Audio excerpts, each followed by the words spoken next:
Bonjour Mathieu, bonjour Florent. Vous êtes en état modifié de conscience et je vous propose une enquête concernant l'origine de la Terre. Comme je vous dis ce titre, ce sujet d'étude, qu'est-ce qui vous vient comme information? Déjà, c'est vraiment une sensation au niveau du cœur, comme tu sais, quand tu es en train de créer quelque chose avec ton cœur, que ce soit peut-être en train de peindre ou tu vas vraiment de créer quelque chose. Il y a vraiment cette sensation-là, comme ouais, d'une création, d'une énergie créatrice. C'est vraiment ça la première information que j'ai. Ouais, super.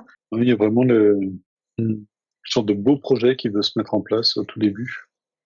Vraiment, vraiment quelque chose d'exceptionnel qui voulait être une création, ouais. Volontairement et tranquille, Qui avec la émanent de qui? volonté de passer des êtres informes. Qui viennent d'où? Qui sont originaires d'où? Il n'y a pas d'origine. D'accord. C'est marrant, c'est comme si ce que je ressentais, tu sais, c'est quand tu crées quelque chose et tu veux y mettre tout ton cœur finalement, toutes les plus belles choses que tu as envie d'y donner. Il y a vraiment ce côté-là où il y a quelque chose d'infini quelque part. D'infini dans la création et d'infini sur la multidimensionnalité, je vois. C'est comme si la Terre avait autant des dimensions qui sont plus denses comme très élevées, toi. Et je vois qu'avec du vivant associé à ça, ce qui est assez merveilleux entre guillemets quand je vois ça. Il y a une volonté que ce soit un peu la planète parfaite. C'est comme si dans ces créations de planètes, il y avait plein de formes différentes qui donnaient la part belle à certains types de vie, mais qui n'arrivaient pas à trouver une harmonie pour l'ensemble de ces vies.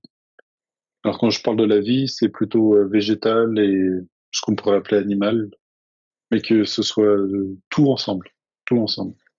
D'accord. Oui, Florent? C'est assez beau, je sais pas, il y a quelque chose c'est marrant, ça me montre que c'est comme si tu pouvais autant étudier la Terre que ton cœur aussi sur la multidimensionnalité. Il y a D'accord. vraiment un rapport aussi à ce niveau-là. C'est comme si finalement la Terre, c'était ce cœur qu'on avait là, et que ce cœur aussi a autant de dimensions, je crois, que cette œuvre terrestre. Et c'est en ça que c'est assez fort, je vois, énergétiquement. D'accord. Et c'est en ça que c'est beaucoup regardé aussi, D'accord. beaucoup observé. À Alors c'est l'origine, c'est une planète d'observation effectivement. Quand je ressens, c'est un peu comme une planète d'observation. Ouais. D'accord. c'est pas une planète qui avait pour but d'accueillir de la vie comme nous, soit comme D'accord. les terriens, mais plutôt une espèce de espace pour collecter en fait le vivant sous toutes ses formes, Hmm. et que c'est comme si dans un dernier temps, le but de la Terre était d'accueillir toutes les races conscientes qui sont présentes et pour qu'elles vivent. Et c'était un peu le dernier enjeu, c'est que toutes les races soient présentes et qu'elles cohabitent les unes par rapport aux autres en harmonie. D'accord. Alors, je sais pas comment m'expliquer, mais c'est comme si alors, le projet semble avoir de trouver une harmonie du vivant au terme végétal, après d'y accueillir peut-être des animaux, et à chaque fois mettre plein de petites touches de ce qui existe déjà dans d'autres planètes pour les garder. Alors pas d'une manière conservatrice fixe, mais plutôt que ça puisse se déployer dans tous les sens au niveau de la vie. Ok. L'humain ne faisait pas partie de l'équation plus que d'autres races au début. Ok. Ça veut Enfin, dire. au début, c'était déjà un début qui était bien avancé. Et dans la multidimensionnalité, qu'est-ce qui se présente? C'est c'est aussi incroyable. Accueillir le végétal, le minéral, l'animal, sur toutes ces multidimensionnalités. Ouais, c'est une planète assez incroyable quand tu fais la multidimensionnalité. tu montes en fréquence, déjà, t'as d'autres perceptions, d'autres couleurs, d'autres, tu vois. Puis après, c'est presque indescriptible ce que tu vois, mais c'est toujours, ça te touche vraiment toujours autant, tu vois, au niveau émotionnel, je vois. Et c'est vrai qu'il y a, c'est comme si finalement cette planète, parce que je vois d'autres planètes où finalement il y a comme des races qui sont ensemble mais qui ne s'entendent pas, avec des races qui ont le dessus sur les autres, où il y en a qui sont esclaves. Enfin, toi, il y a un peu des choses comme ça. C'est comme si cette planète, ouais, pour moi, je la vois un peu comme un vaisseau finalement, où on a envie, tu sais, d'un sorte de monde un peu idéal, hein, entre guillemets, mais où on observe en fait énergétiquement comment ça peut se passer, comment ça peut se produire cette paix finalement, cette énergie d'origine qui vient se stabiliser pour tout le monde. Et c'est marrant parce que ça se passe vraiment sur plein de dimensions différentes. Tu peux agir sur beaucoup de dimensions. Ok. Elles sont toutes reliées les unes aux autres? Il y en a qui sont reliés, d'autres non. Il y a certaines dimensions reliées, d'autres non. Il y en a qui ont juste 2 dimensions, d'autres qui ont plus de dimensions reliées. En fait, ça part vraiment, c'est comme un ordinateur quantique, on pourrait dire. C'est assez, tu vois, c'est fou. Ça pourrait paraître complexe, mais il y a une certaine fluidité dans tout ça. Et comme Il tu y a des disais que réseaux. c'était, il y avait d'autres planètes qui étaient pas comme celle-là. Qu'est-ce qui fait cette particularité de celle-là, de la Terre, Elisabeth? Il y a cette intention dont on parlait au départ, de création de vraiment quelque chose d'unique, presque d'une œuvre unique. Qui s'appuie sur l'existence de ces autres planètes, de comment ça fonctionnait? Ouais, comme une planète qui relie tous les êtres, en fait, qui pourrait relier tous les êtres de l'univers, finalement, d'une galaxie, comme si cette planète qui avait tout pour que tout le monde puisse s'y poser, s'y plaire, tu vois, comme si personne n'était laissé en dehors de cette vraiment de cette création. Et comme Ça si, unifie. avec la volonté aussi il arrive que des planètes périclitent et disparaissent, et de sauver le vivant qui en était là-bas pour le transférer sur cette planète-là qui puisse l'accepter. D'accord. De conserver la vie, en fait, sous toutes ses formes. Le Et mot donc, jardin pourrait bien correspondre, parce qu'il y a vraiment cette envie tu vois, des fois, de récupérer des plantes exotiques et de les faire vivre dans un jardin qui ne les accueillait pas à la base, mais il y a l'environnement propice pour cela. donc justement pour créer cet environnement propice, en même temps qu'a été créé donc notre Terre, il y a tout le système solaire qui a été créé autour. Alors, il n'a pas été créé autour pour cela. Ouais, quand je l'ai dit, je me suis dit peut-être pas, mais vous allez m'éclairer là-dessus justement. C'est en même temps, c'est après, c'est Après, d'accord. ça me dépasse pour l'explication. Ouais, ça doit être assez complexe effectivement d'avoir tous ces paramètres pour que la vie puisse apparaître sur Terre, puisqu'on a du mal à la voir ailleurs, cette vie, dans notre univers en tout cas proche, on l'a pas détecté, mais plus éloigné, on détecte des potentielles planètes qui pourraient abriter la vie. Alors, ça me dit que la vie existe pratiquement partout, mais sous des formes qui sont différentes. Et quand Florent parlait de multidimensionnalité, c'est comme si chaque planète avait des multidimensionnalités, donc ça veut dire qu'elle peut paraître être juste un gros caillou sous une forme, et sous d'autres formes, en fait, abriter la vie, mais d'une vie qui serait plus immatérielle. D'accord. La C'est beauté toujours de la Terre pareil. semble être de pouvoir l'accueillir sous toutes ses formes multidimensionnelles. Exactement. Parce D'accord. que nous, c'est comme si on cherchait de notre point de vue. La référence, c'était l'humain quand on cherche une planète. Et l'humain, il est coincé dans une dimension, tu vois. Donc ça, c'est notre référence. On va partir de cette référence pour aller observer d'autres planètes, cailloux. Du coup, on est très limité, en fait, finalement. Ça nous limite à, effectivement, de ne pas trouver autre chose, puisque ça nous limite à cette fréquence. Et Ouais. quand tu commences à regarder d'autres fréquences, c'est là où tu vois effectivement qu'il y en a partout, absolument partout. Sous forme humanoïde aussi? Ou pas? Ouais, il y a Et autres? humanoïde, énergétique, il y a de tout. Oui, oui. Elle se révèle au moment où tu es capable de réellement voyager dans l'espace-temps. D'accord. Semble-t-il qu'il y a une convention qui fait que si une race, par exemple sur Terre, les humains arrivaient à voyager dans l'espace-temps, là en fait ils se présentent avant que tu n'arrives à... Oui, d'où l'espace-temps. Ouais, voyager, oui. Le temps et l'espace, OK. Ça t'amène sur autre chose, Mathieu, du coup? Bon, ça sort du sujet, mais ce qui ne Oui? semble pas encore être le cas en ce moment.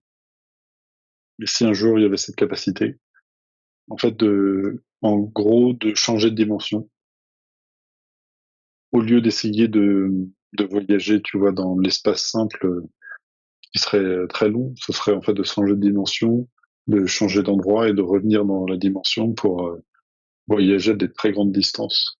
Ouais. Une fois que tu as la technologie pour, alors les autres êtres qui ont cette technologie peuvent rentrer en contact direct avec les humains, par exemple. Mmh. Ouais, il y a Mais ça cette, sort du sujet. Mmh. ouais, ça sort du sujet, effectivement. C'est comme si finalement ça me montrait quelqu'un qui prend son corps comme un outil, notre corps, qui n'avait pas peur d'en partir quelque part. Donc c'est finalement, tu peux aussi laisser ton corps faire un voyage avec ta conscience, ton énergie, tu vois, ton essence, je sais pas trop quoi, même aller t'incorporer finalement ailleurs et puis revenir. En fait, c'est une des solutions faciles. Mais c'est comme si nous, on devait un peu se détacher de humain, de notre corps. Puis ce corps, il nous appartient pas, c'est un outil, tu vois, pour se déplacer ici, Ouais, un véhicule pour terrestre. vivre, pour voilà, avoir ton expérience terrestre. Bah, il est super ce véhicule, mais tu peux aussi quitter ce véhicule pour aller voyager conscience sur d'autres dimensions, d'autres planètes. Ouais. En même temps qu'on s'éloigne, j'ai l'impression qu'on touche du doigt quand même ces créateurs de cette origine de la Terre. Ces êtres transparents, informes. Enfin, ça en est encore très loin. Oui, je suppose qu'effectivement, on n'a pas encore tout compris. On en est même très loin, effectivement. Ah, puis ils passent aussi par des paliers, je vois. C'est-à-dire, eux, ils sont quelque part, ils vont ensuite passer par des êtres assez différents ensuite pour, euh, pour mener à bien l'expérience, effectivement. Donc ça passe aussi par d'autres en même temps, leur énergie. Ils sont plus aptes à créer. Ouais, En tout cas, ça, c'était le projet pour la Terre, d'être un espèce de jardin de la vie. Et après, ça a un peu été sali. d'accord. Un peu comme il s'est passé sur d'autres planètes. Il y a du pouvoir qui est arrivé, comme une énergie de pouvoir. Alors, il y a eu des passages sur la Terre d'êtres qui sont venus et qui sont repartis sans laisser aucune trace. Et c'était tout à fait OK. À des moments, il y a des êtres qui sont venus, qui sont retrouvés bloqués, Bloqués. notamment notamment les humains. D'accord. Alors, pourquoi tu dis bloqué? Qu'est-ce qui les bloque? Là, c'est fréquentiel, là. C'est leur fréquence. C'est comme s'ils étaient bloqués sur une dimension. Là, on est sur un timing qui est quand même assez grand. Ouais, Mais techniquement, les humains ne sont pas originaires de la Terre. C'est ce que ça veut dire. ouais, Alors, paradoxalement, sous la forme dans laquelle on est, pas entièrement, c'est plus ça qu'il faudrait dire, originaire de la Terre. Ça me montre une constellation d'étoiles, comme des rescapés d'une autre planète. un peu, alors, constellation de la Lyre, et j'ai Andromède. D'accord. Ce qui résonne le plus, sachant qu'il y a des frères, des cousins, il y a plein d'humanoïdes tourne autour de ces origines-là.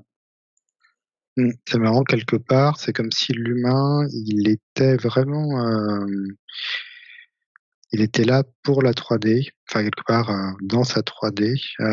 C'est comme si cette 3D, elle était assez inaccessible, elle était que accessible par l'humain quelque part, par l'humain actuel, modifié et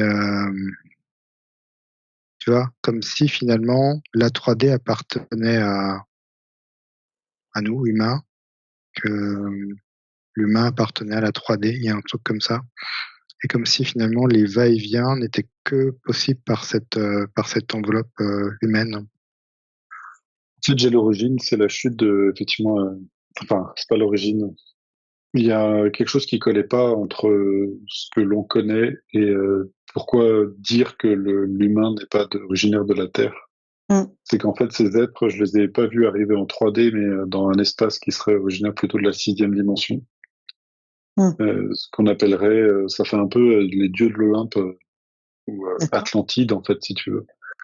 Ouais. Et, du coup, là, je comprends, en fait, avec d'autres enquêtes, où, en fait, quand Tiamat a explosé, il y a eu une séparation de toutes les multidimensionnalités et une chute, justement, de ces êtres-là, qui se sont retrouvés, du coup, 3D. Et du coup, ils ont perdu tout leur être multidimensionnel pour se retrouver presque juste 3D, en fait. Et avant, ils avaient un spectre de possibilités dans les dimensions, et là, maintenant, il était juste carbone. Alors, ils avaient toujours des parties d'eux qui étaient bien plus élevées, mais qui étaient, ils se sentaient coupés de ces parties-là. Et une fois la chute et qu'ils se sont retrouvés dans ce corps sur Terre, attends, ça me parle d'avant la chute. Ouais, d'accord. Alors, c'est difficile à expliquer. Mais c'est comme si ces êtres évoluaient sur Terre tout en étant sur toutes les multidimensionnalités de la Terre. D'accord. Et ce qui est assez unique, apparemment. Et ce qui fait que quand il y a eu la chute, eh ben, ça les a séparés. D'accord. Il semble qu'on trouve une résonance avec ce qu'on appelle les anges déchus. Tu sais, qui perdent symboliquement leurs ailes. Ouais. Enfin, il y a tout ça qui se bouscule. Ouais, c'est difficile de résumer un peu tout ce qui a pu se passer. C'est vrai que quand Mathieu parlait de multidimensionnalité, c'est comme si cette planète, tu avais la capacité de vivre sur toutes les dimensions en même temps et d'interagir vraiment, mais comme si tu prenais l'ascenseur, tu vois? Ouais. Une espèce de fluidité, que là, c'est comme s'il y avait des choses effectivement qui étaient coupées maintenant. Coupées, donc on y retouche, mais tu sens que c'est coupé, que tu as du mal à t'y reconnecter, quand même. D'accord. Et c'est comme si, non, je vois aussi le spectre de l'ADN. Ça me montre la partie la plus basique de l'ADN correspondrait le premier étage, avec des races qui ne sont pas limitées à l'humain, avec assez basiques dans leur développement. Au-dessus, un autre spectre avec une forme plus éthérique et plus évoluée, et ainsi de suite, en remontant d'étage en étage. Et comme si la Terre permettait justement une évolution de toutes ces multidimensionnalités et toutes ces formes d'évolution. Parce que je vois pas juste effectivement les humains, mais aussi des reptiles, des êtres volatiles, et que chacun de ces êtres est comme une sorte de version qu'on pourrait appeler animale, et sur un autre niveau de réalité, sur une version un peu plus, entre guillemets, évoluée, et pour atteindre des êtres qui sont tu vois, galactiques, puis après évanescents, et que les poussent évoluer en harmonie les uns avec les autres pour un projet comme un projet ultime. D'accord. De recréer l'évolution de chaque race en harmonie les unes avec les autres et trouver une sorte de symbiose parfaite. Le projet semble ça, en fait. Ok. Et si on pose la question directement à la Terre? Alors, à la Terre ou à Gaïa? La conscience de la Terre, à Gaïa? Alors, quand je lui montre cette observation, elle me dit que elle-même était dans cette évolution.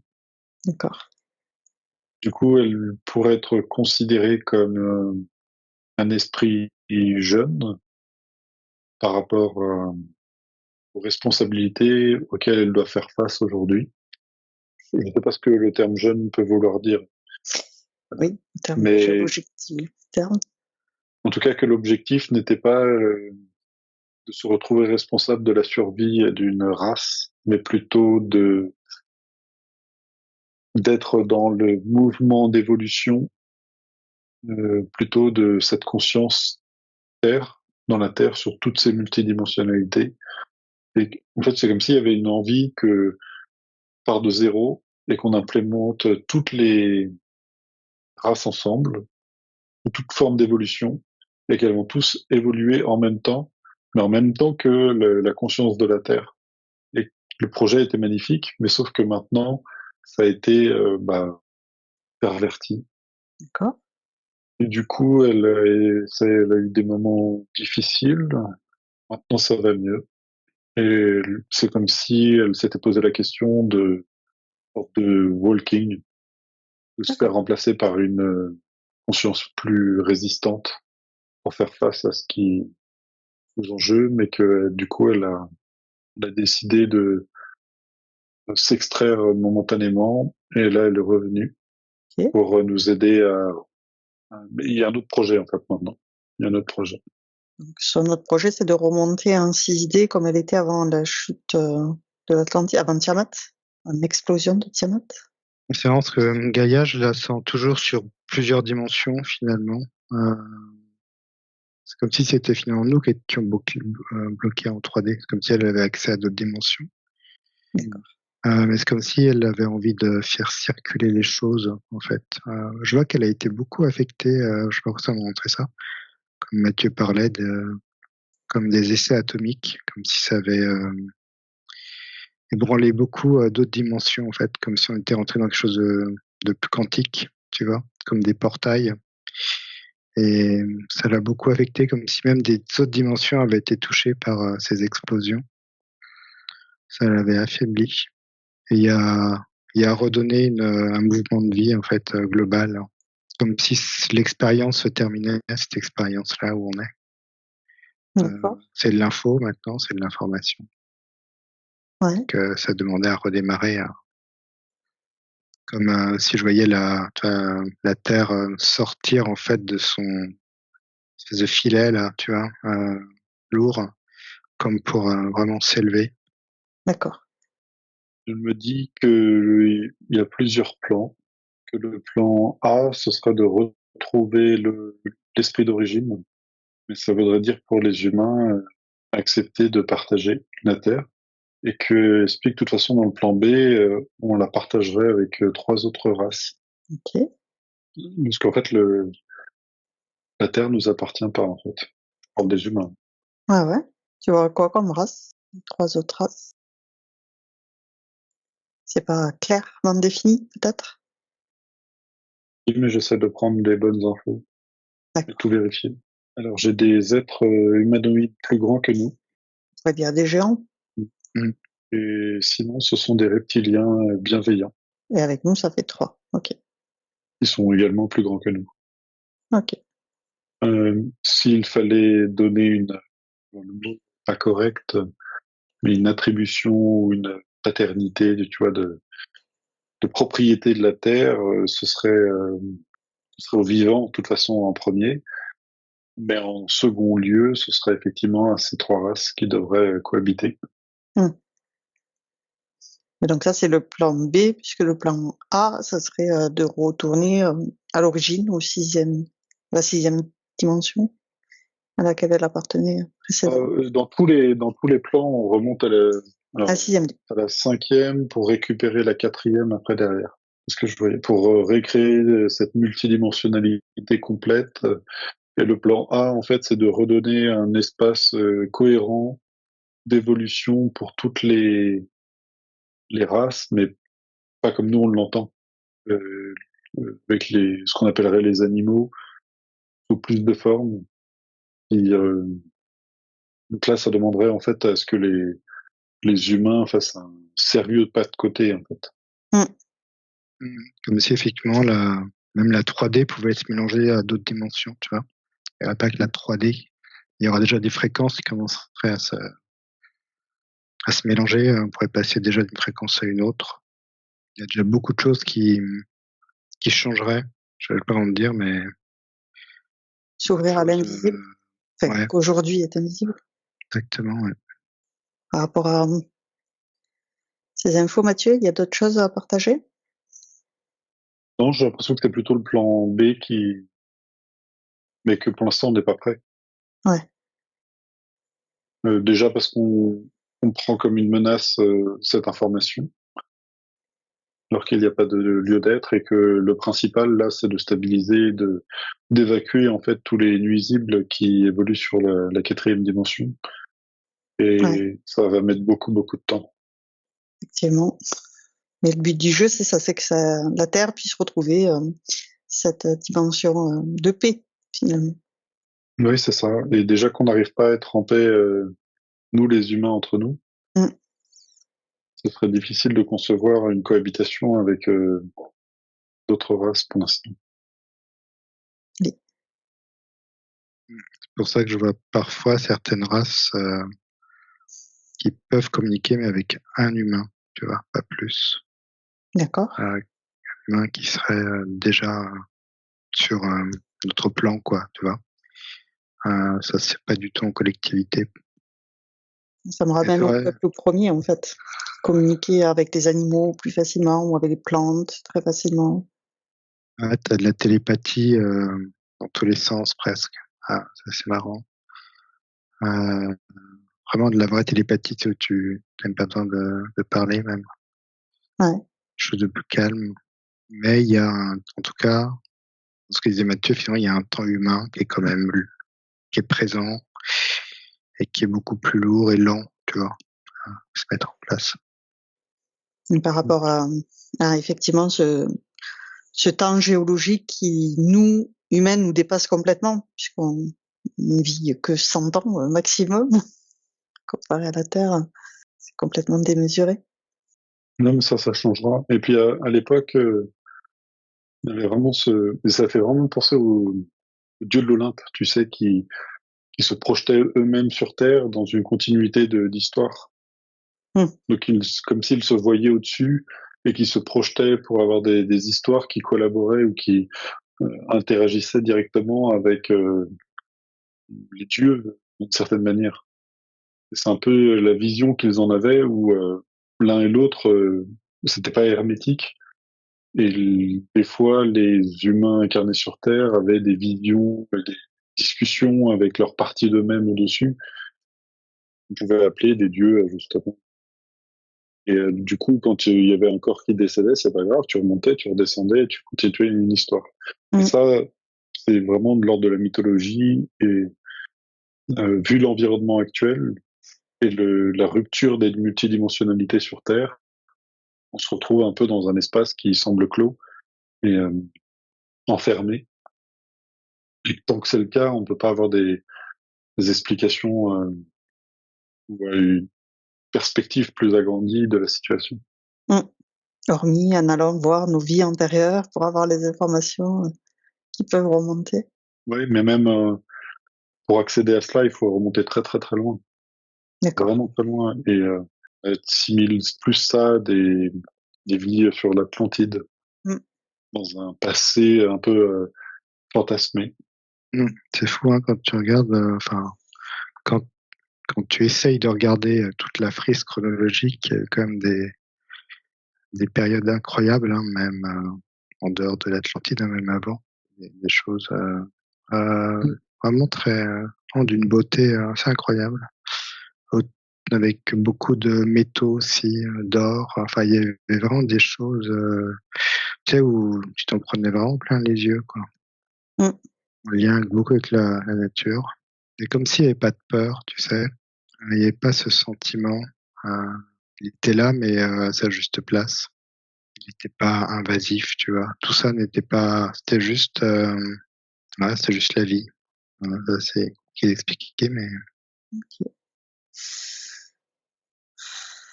Donc là, ça nous ouvrirait sur d'autres thématiques qu'on abordera une prochaine fois. Je vous remercie pour toutes ces informations sur l'origine de la Terre. Est-ce que vous avez des dernières informations à partager? Ok. Très bien. Donc, je vous remercie pour toutes ces informations. J'invite toutes les personnes qui auront visionné cette vidéo à laisser des commentaires, à partager, à liker pour aider l'algorithme à nous proposer à d'autres personnes. Merci beaucoup.